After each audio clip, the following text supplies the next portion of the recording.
refrendou o Estado das Autonomías, por tanto, en Galicia todo segue como sempre. Buenas noches. Galicia ha dicho sí en referéndum al nuevo modelo territorial que le convierte en Estado federal. Esta mañá proclamouse a República Libertaria de Galicia. A desconexión con España e o resto de Europa é total. Que tal? Moi boas noites. Falamos xa e por primeira vez dende unha Galicia independente.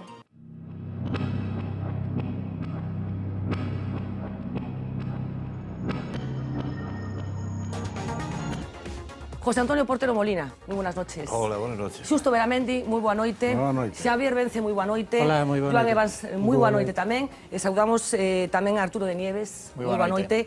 Un dos editores de Tempos Chegados sobre o futuro político de Galiza, un exercicio de reflexión que nos vai permitir hoxe pues debatir sobre que queremos ser de maiores. Por que decidides, con Editorial Galaxia, facer este traballo? Bueno, nós pensamos que o debate sobre o futuro político da Galiza é un debate que ten moito peso a nivel de prensa, dos medios de comunicación e tamén dos partidos, mas non hai moitas oportunidades para contar con análises un pouco máis acougadas, detalladas, con argumentos racionais que permitan á ciudadanía elaborar un xuízo reflexivo sobre esta cuestión que é de primeira orde. Plantexades 4 posibilidades con 4 autores diferentes que son os que nos acompañan esta noite. Por que eses 4 e non algún máis? Por exemplo, hai unha posibilidade que sí que se ocurre rapidamente, que é a desaparición do Estado das Autonomías. Por que esas 4? A nosa intención era incluir tamén a alguén que propuxese un Estado central sen comunidades autónomas, así como tamén a unha confederación ibérica que incluíse Portugal e algunha outra opción alternativa, mas ao final, os esforzos e os recursos son limitados e isto é o que temos, estamos moi contentos. Pensamos que polo menos son as 4 opcións máis debatidas a día de hoxe e son as que realmente pensábamos que tiña sentido. Sin estas 4 pensábamos que o libro non tería tanto sentido máis. Bueno, coincidindo co debate catalán, digamos, con todo o proceso que se iniciou e que vai tendo fitos moi concretos o seguinte, o vindeiro luns, algúns desde Galicia temos a sensación de que este territorio está perdendo peso específico nese debate. Hoxe mesmo, o exlendakari Ibarretxe pronosticaba que tanto Euskadi como Cataluña van ser territorios independentes en un prazo determinado, falaba dunha serie de meses. No debate non aparece Galicia normalmente, non está aparecendo Galicia. Tedes a sensación como editores de que sí, que nestes intres Galicia está pesando menos neste debate? A min o que me parece que nun tempo a esta parte os tempos políticos no Estado, en Galicia en particular, son de todo menos pronosticáveis. Quizá haxa sorpresas. O que nos tentamos co libro é a posibilidade de ofrecer un modesto contributo democrático para que a xente poda facer a súa opinión dunha forma máis reflexiva e non tan apaixonada e non tan dentro das lóxicas máis propias de afiliacións partidarias. Bueno, José Antonio Portero, el Estado de las Autonomías actual, ¿es el mejor de los sistemas posibles? Bueno, yo creo que ha funcionado bien y que la arquitectura institucional del Estado y de cada comunidad autónoma y de la de Galicia se ha ido completando a buen ritmo, que el conjunto de competencias lo ha hecho igualmente. Galicia hoy tiene, sin haber reformado su estatuto, tiene hoy competencias similares a las de las comunidades autónomas que más competencias tienen. Interesaría recordar que hemos vivido hace unos meses en Galicia ese caso muy lamentable, muy penoso, de esa niña a la que sus padres pedían que se terminase con su vida, que se dejase morir. Y muchos gallegos se han enterado de que había una ley de derechos y de garantías de la dignidad de los enfermos terminales. Pues eso es en desarrollo de la ley, de las leyes básicas del Estado que tratan esa materia. Y como eso se podría hablar de mil cosas. De manera que, desde el punto de vista del desarrollo de la autonomía, desde el punto de vista político, el sistema político yo creo que ha funcionado sobre sobre tres patas clásicas que expresan y que representan muy bien el sentir de Galicia, un centro derecha, un centro izquierda, ambos aceptando el modelo constitucional español, etcétera, y luego el nacionalismo bajo las siglas, cuando menos hasta anteayer, del BNG. Ese sistema ha funcionado correctamente, ha habido alternancias, mayorías absolutas, se han terminado siempre las legislaturas, no ha habido un hueco a través del cual se hubiese instalado o se hubiera instalado en Galicia una opción defensora de la violencia. Bueno, yo creo que ha habido una normalidad, no ha habido conflictos excepcionales ni con el Estado ni con otras comunidades. Eso, digamos, como diagnóstico de cuál ha sido la situación, tal como yo la valoro. De todas maneras, sí que propone algún ajuste, en el texto constitucional sobre todo, ¿no? Sí, efectivamente. Yo no soy partidario de ningún tipo de modificación sustancial. Por ejemplo, incluir el nombre de las comunidades autónomas en la Constitución, bueno, que es una cosa bastante suyo. llamativa, que no es técnico. Eso va de suyo porque hoy un lector extranjero pues no sabe cuáles son las comunidades autónomas. Bueno, yo creo que ese tipo de cosas ya se planteó este asunto, como lo de la sucesión al trono, pero hay cosas que no afectarían a las comunidades autónomas. La cuestión del Senado es muy enrevesada, muy enrevesada. Sí. Y ahí hay desde la oferta o la propuesta de desaparición sin más del Senado, que no es más que una Cámara de segunda lectura que ralentiza, etcétera, etcétera, hasta quienes plantean, bueno, vamos a hacer un Senado a la alemana, y el Senado a la alemana para mí tiene muchos más inconvenientes que ventajas, y no hay que olvidar que se trata de una Cámara absolutamente única en el mundo, por algo será. Una Cámara única, de representación territorial, de representación, digamos, ¿no? Yo diría que de los territorios, pero a través de sus gobiernos, de tal manera que la característica es que sus miembros, quienes son representantes de las comunidades autónomas, diríamos, son los ejecutivos miembros del gobierno, con lo cual vinculados imperativamente a lo que decida el gobierno. Eso que puede funcionar en Alemania, que funciona bien en Alemania, se asienta en una realidad que nosotros no compartimos, y es la realidad de que allí entre tres partidos el juego político pivota entre tres partidos. Imaginemos aquí cómo eso incentivaría a las formaciones nacionalistas, regionalistas o localistas, lo que fuere, y a día de hoy, si nosotros tomamos el mapa de quién gobierna en las comunidades autónomas españolas, pues probablemente nos íbamos a encontrar con unas dificultades que no existen en Alemania para llegar a acuerdos. Pero entonces hay que dejarlo como está, porque sí que hay la sensación colectiva de que para mucho no funciona, no sirve, excepto para prolongar el sueldo de determinados señores que dejan de tener el favor de las urnas. Si hablamos del Senado, alguien dijo que el Senado es un no problema, es decir, que está ahí, que no molesta, que tiene unos usos, bueno, pues realmente no muy... Bueno, cuesta dinero público, ¿no? Cuesta dinero, pero también hay que decir, alguna tarea hacen. Bueno, xusto, a primeira pregunta ten que ver ca proposta en sí. Principais diferenzas entre ese modelo federal que propugnas e o Estado das Autonomías, porque teño feito estas preguntas moitas veces a xente que defende o modelo federal e non acabo de recibir unha explicación axeitada. Xa dixen na presentación do outro día do libro que hai palabras que as carga o demo e hai palabras que as carga Chiquito de la Calzada, por la confusión que xenera, non? E a palabra federal é unha delas, non? Entón, pois, hai xente que di que o actual Estado das Autonomías é federal, hai xente que di que non, hai xente que non sei que. Bueno, pois vamos a, en vez de falar das palabras, vamos a falar do grado de descentralización. Cando eu falo de a vía federal, estou falando dun grado de descentralización, digamos, similar ao dos Estados Unidos, que é o modelo no que se inspirou Francisco Pi Margall no século XIX, e que era o modelo pimargaliano de todos os republicanos federalistas do século XIX e principios do XX. Nese modelo, en primeiro lugar, hai unha soberanía compartida verticalmente, é dicir, a federación é soberana en determinados ámbitos, cada Estado federado é soberano noutros ámbitos. Por tanto, a cesión de soberanía que dá lugar á formación da federación non é total, sino parcial. Por exemplo, o dereito aos códigos de un Estado americano non coinciden cos códigos de outro. Sí. Incluso Un pode ter un carné de conducir do Estado de Massachusetts e vai a Carolina do Norte e non lle sirve. É un exemplo que aquí sería absolutamente inconcebible. E códigos penais distintos, incluso tamén. É mercantís, e o mercado americano funciona perfectamente a pesar deso, non? Quero dicir, e polo tanto, un grado de descentralización no que, idealmente, eu creo que, no que Galicia tivese capacidade de desenvolvemento para resolver os seus problemas fundamentais sin que isto estivese coartado nin por Madrid nin por la Unión Europea. pero ao mesmo tempo tamén fose, digamos, estivese unida a esa federación que mantería naturalmente as competencias en defensa, en leis reguladoras do mercado, moedas, etcétera, pero o demais estaría radicado en cada Estado federado.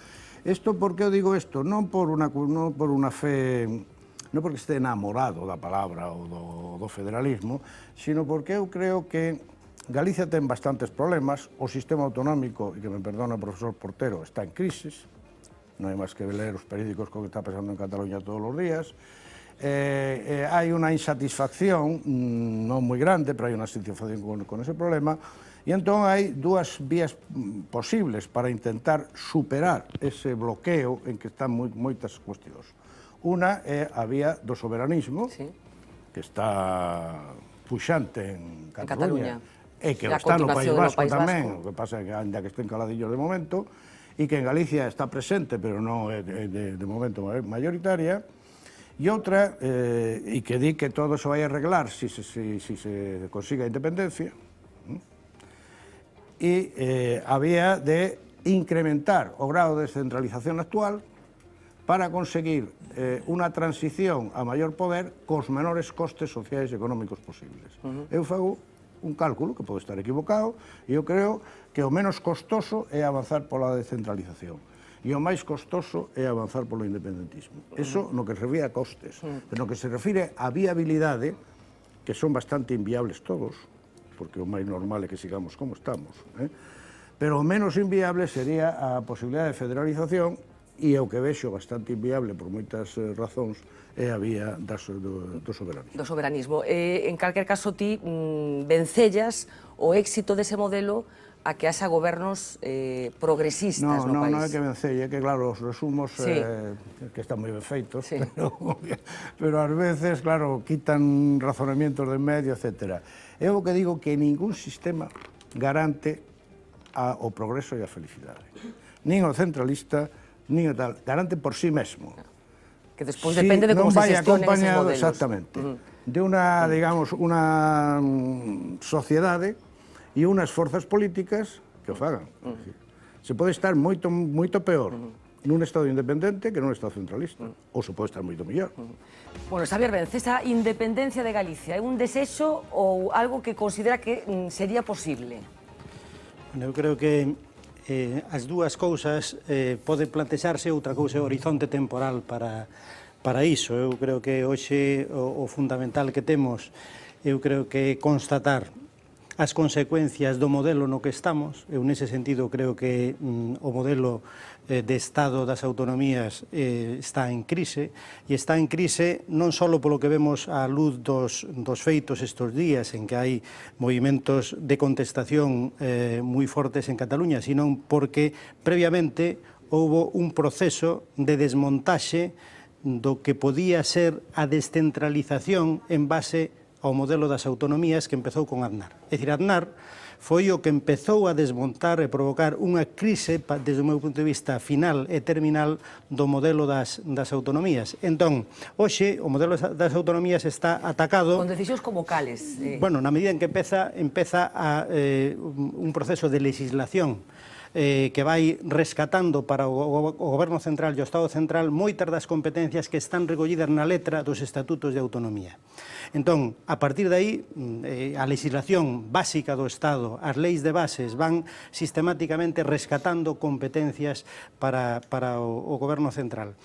Houbo moitos conflitos que chegaron ao Tribunal Constitucional. O Tribunal Constitucional actuou sempre como xuiz de parte a favor do Estado Central, de tal forma que desde o ano 2000, 2002, o que se está vivindo é un proceso de recentralización moi potente que se agravou neste período de crise e en particular nesta última legislatura do Partido Popular. Por lo tanto, a reacción que hai en Cataluña non é só produto das aspiracións de vello que ten Cataluña como nación, a súa independencia ou a soberanía, sino que a reacción a ese proceso de descentralización, de recentralización, que o que demostrou é que os estatutos de autonomía non estaban blindados. As competencias que había na letra dos estatutos non estaban protegidos, e cando o Estado Central decide rescatalas, a letra dos estatutos queda como letra morta, que é o que nos está pasando. Eu cando repaso hoxe o listado de competencias exclusivas que hai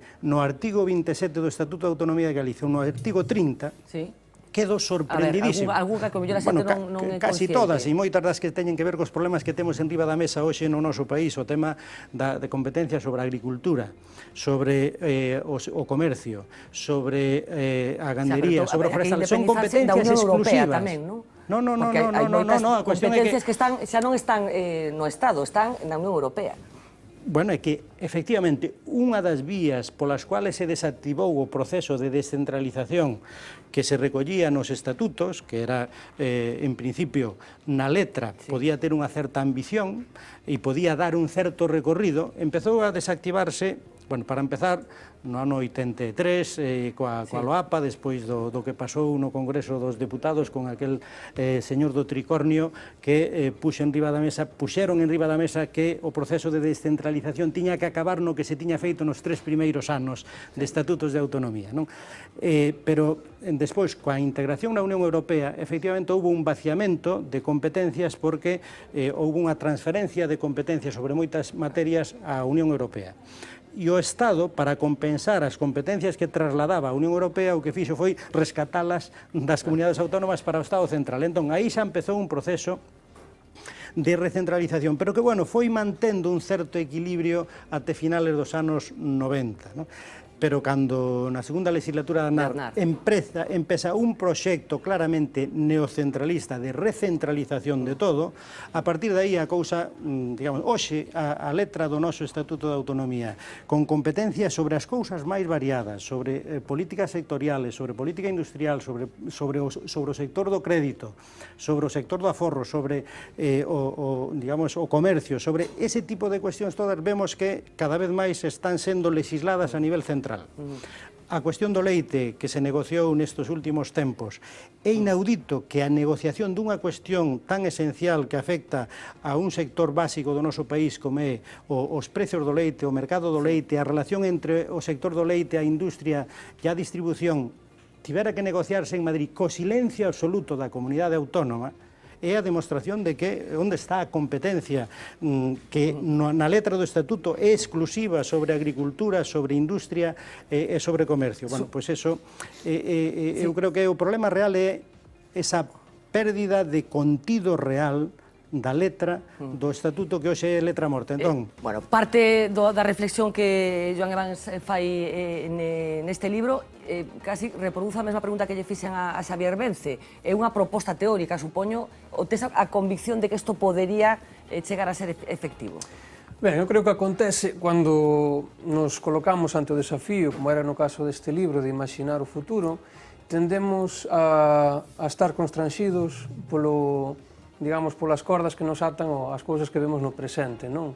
Entón, todas as outras propostas, por exemplo, susténtanse na idea do Estado, que é o que, hoxe por hoxe, é dominante. Eu creo que cando un fai un exercicio de imaginar un futuro en positivo, o que ten que tentar é imaginar onde é que realmente queremos ir, non? Eu, cando escribí este libro, foi fai 11 meses, foi cando nascera a miña filla, e eu tento imaginar qual futuro é no que eu gostaría de que ela pudese viver, non? Entón, nese sentido, creo que un dos pontos tamén esenciais de intentar imaginar unha Galiza que non estexa articulada a través do que hoxe por hoxe se entende por Estado, e inclusive cando non é unha proposta estatal, acabamos por chamala Estado, como era no inicio, República Libertaria. Creo que o importante é libertarnos tamén desas ataduras que nos atan ás formas de hierarquía, de opresión que temos hoxe. Decía que é a proposta menos coñecida, menos debatida habitualmente nos medios de comunicación máis convencionais, se me permite esa expresión. Descríbenos un pouco como é a sociedade que te imaginas. Efectivamente, levamos vivindo dun xeito determinado dende hai moitos anos, así como sería? Desaparecerían as institucións? Desaparecen os partidos políticos? Como sería?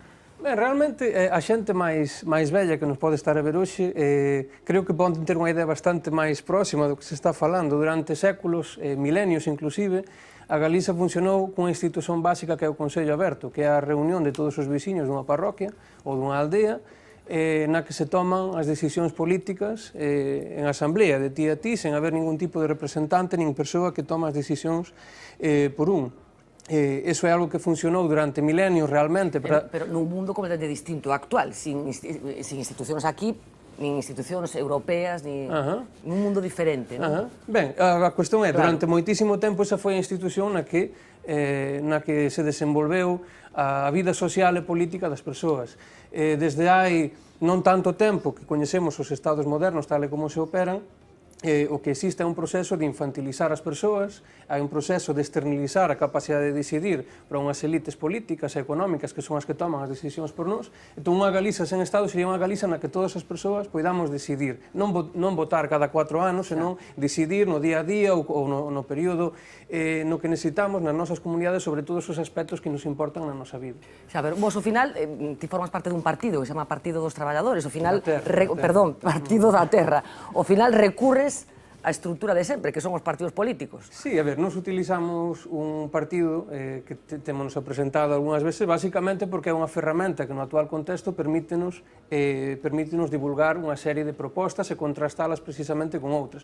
Nos non temos cualquier aspiración a tomar o poder, como se dicía nunha das citas, porque, entre outras cousas, o poder non é unha cousa monolítica que está aí no Estado e se pode tomar ou gañar. O poder realmente, se somos conscientes, o poder está na autoridade, na legitimidade que nós, como persoas, como individuos, como comunidades, damos a unha serie de institucións, a unhas élites. Entón, a construción da mancomunidade, que é a maneira que se propón neste artigo, vai depender precisamente de como nas comunidades, como as persoas, nos autoorganizamos para crear institucións alternativas de autogoberno, para crear institucións económicas baseadas no principio de autoxestión que precisamente retiren esa legitimidade que hoxe por hoxe todos estamos conferindo a unhas institucións que, xa que todo o mundo dixo que algo está en crise, pois eu creo que o que está en crise hoxe realmente é o Estado. Así que nos hoxe queríamos falar deste asunto e queríamos falar cos voceiros dos diferentes grupos representados no Pazo Provincial de Ourense, incluído o Grupo Municipal Provincial do Partido Popular, que rexeitou o convite que saía desta casa hoxe mesmo. Sí que están con nós os voceiros da oposición. Nacho Gómez, moi boa noite. Hola, boa noite. Voceiro do Partido Socialista de Alcalde de Ribadavia. Gonzalo Pérez Jácome, boa noite, portavoz, voceiro de Democracia Ourensana. E Teresa Paz, que nestes intres non está na Deputación de Ourense, pero estivo entre os anos 99 e 2005 representando o Bloque Nacionalista Galego. Pido vos, en primeiro lugar, unha sensación. Como vedes a Baltar, Nacho? Bueno, eu creo que a actitude que leva mostrado estes días é un pouco de prepotencia, non? En ese sentido, non entendemos moi ben cal é esta fuxida cara adiante, non? Porque a verdade é que podría estar dando explicacións, como acabamos de ver, non? Que nin siquiera dá unha sola explicación, todos son fuxidas hacia adiante. O que percibimos na propia Diputación é iso, que está con unha actitude totalmente prepotente, non? De cara aos grupos que ali estamos representados. Só fai falla ver o escrito, que por certo se aludía antes, pois donde os grupos recibimos unha serie de insultos e calificativos que nós, dende logo, como Grupo Socialista, non vamos a respostar na mesma... Gonzalo, como vestiu o presidente da Deputación? Bueno, crees que está acusando golpe? Sí, yo pienso que sí, que además ahí se notaba un poquito, no sé, emocionalmente creo que se ve un poco tocado. Y aparte de eso, yo creo que el modus operandi que está siguiendo José Manuel Baltar está siguiendo un poco del libro. Lo que hace todo el mundo que lo cogen con doping en atletismo, yo que es el deporte que sigue, cuando cogen doping en atletismo, o en política todos los que cogen que al final se demuestra que son corruptos, ¿no? Que al final se demuestra que eran culpables. Todos actúan del mismo modo, que es la negación total y ningún comentario. O sea que realmente cuando realmente eres inocente no te da miedo hablar. Cuando realmente eres inocente eres el primero que quieres hablar. Cuando realmente no quieres decir nada es porque estás ocultando. Y es el modus operandi, ya te digo, de toda la gente corrupta que han cachado y de toda la gente en doping que cuando cogen con doping lo primero que dicen es una falsedad. Es el mismo modus operandi. Teresa? Bueno, eu vexo fundamentalmente cobarde contradictorio co que leva dicindo desde que chegou á presidencia da Deputación de Ourense, que sempre se define a sí mesmo como o máximo paradigma da transparencia. Cobarde porque en lugar de dar explicacións o que leva feito desde que se fixo pública esta denuncia, igual que o resto do Partido Popular, é en lugar de defenderse ou de intentar dar argumentos, atacar a víctima, non? A suposta víctima, en todo caso, a denunciante deste caso de acoso sexual aderezado con prácticas corruptas en materia de personal da Deputación, non nos esquezamos, e falto de transparencia porque non ir ao pleno da Deputación, que a súa obriga pareceme que vai en contra de todos os principios éticos en democracia. Bueno, imos ver enseguida a crónica desa visita de Baltar ao Parlamento galego, pero varias cousas que quería compartir con vos. Hai evidencias, mesmo hai unha canción, que indican que este asunto era coñecido en Ourense dende hai tempo. Despois tenemos ocasión de volver a ver esa canción, unha canción que se estrenou no FIP, no Festival Internacional do Barbaña, no que se relataban cousas que tiñan que ver co que podía supostamente acontecer na habitación dese hotel do Francisco II. Na oposición, tiñades constancia de que esta historia estaba por aí? Non, constancia non tes. Se tuveras constancia de que nos, ademais, ten que quedar clara unha cousa. Nos diferenciamos a vida persoal de cada quen con... Claro, porque é verdade que moitas veces sí que podes escoitar cousas como se poden escoitar de calquer cargo público ou de calquer outra persoa que non ten que ser cargo público, non? E a veces sí que podes entrar a valorar eses runruneos que pode haber, non? Pero é verdade que como oposición, como grupo, eu nunca tive en ocasión de ter claro que eso acontecía. Senón, evidentemente, se tuvera as connotacións que ten políticas, pois o Grupo Socialista, como ten feito noutras ocasións, denunciaría o que é esas connotacións, non o feito en sí, non? Pero é verdade que o intercambio dun posto, suposto intercambio dun posto de traballo por unha relación sexual. É que o engano que está intentando facer o propio Baltar e o propio Partido Popular é ese. É dicir, que é un tema estrictamente personal, cando realmente o persoal non se ten que mezclar co que se escoitan esas cintas. Esas son as diferencias que teñen que quedar moi claras aos cidadáns, e que nas cintas se escoita como se pode cambiar as propias notas. Bueno, Miguel Santalices, efectivamente, un hombre moi vinculado al baltarismo, que foi a persona que acompañó a Manuel Baltar, al presidente actual de la Diputación de Ourense. Veíamos un pouco máis frío a Pedro Puy en esa comparecencia que tenía lugar en el Parlamento. Yo no sé si la oposición, empiezo por ti, Gonzalo, os vais a personar en ese proceso judicial. Pues a ver, nosotros hemos pensado lo siguiente. Nosotros hemos hecho todo lo posible para que Baltar diera las explicaciones que tiene que dar y hacerle las preguntas pertinentes y un poco que diera la cara. A la vista de que se ha escapado y nos ha negado cualquier explicación a nosotros y al pueblo, pues para tener información a realmente lo que él tenga que decir, no nos queda más remedio que personarnos. Entonces, Democracia Sana se personará por ese tema. Partido Socialista? Nos só dixemos ao inicio da legislatura, porque precisamente é o contrario ao que viñamos facer despois de 4 anos onde estuvemos inmersos en multitude de procesos, non? E, polo tanto, nós dixemos dende un principio que non íbamos a intentar non judicializar a política máis na Diputación. Que ocorre? Que hai unha serie de cuestións que se nos están negando, que estamos valorando se o vamos a facer ou non.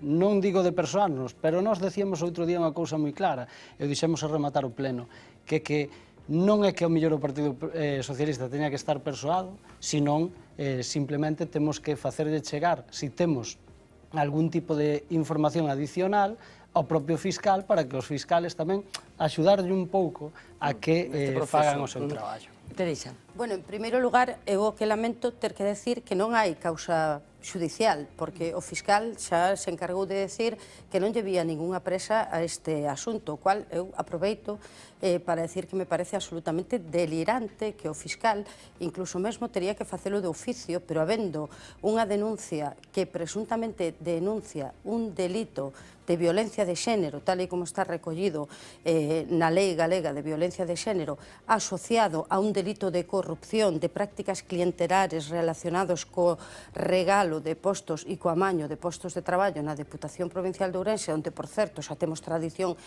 familiar nese ámbito, a min parece alucinante que 10 días despois o fiscal siga sin ter presa para abordar ese asunto. Dito isto, nós, en todo caso, seguiremos utilizando de momento a vía política, que é onde cremos que ten que responder, e sobre todo tamén apoiando a víctima, porque me parece que é indignante, e a min indigname como muller, pero tamén como persoa, que o Partido Popular, o que saliu a defendelo, saíra facendo a costa de culpabilizar a víctima de non se sabe moi ben que de darlle a mazá ao señor Baltar. Off the record. Es jueves y es hora de repasar lo que ha pasado por nuestra mesa, en familia. Qué bien que calentitos estamos todos juntitos. Por ejemplo, que en Ourense las reglas más elementales de la matemática no son aplicables. De 60 agrupacións que había daquela en Ourense, Laura Seara gana en 57, Elena en 27. Pero qué importancia tiene esto, si al final te dan titulares. Creo que non está en condicións Besteiro, en este momento, de ser o candidato ao goberno galego. A la yugular solo le faltaba a Pachi el muñeco vudú. Pero sobre todo, ¿qué importa nada cuando pasa esto? Feijóo pudo comprobar que o déficit galego estaba niquelado. ¡Dios, qué momentazo! ¡Por fin! Por favor, que alguien empiece a hacer el merchandising, que con esto lo petamos, de verdad. Por favor, que alguien pare esto. Vale, ya paramos. Por cierto, que hemos innovado con nuevos formatos esta semana, como ese cara a cara entre plataformas por la confluencia en Galicia. Y fíjense en la cara que se le quedó a Gonzalo Trenor cuando vio que se colaba en el plano y entonces empezó a hacer un esfuerzo ingente para escapar como fuese. Gonzalo, ¿a dónde vas? ¡Gonzalo! ¿A dónde va?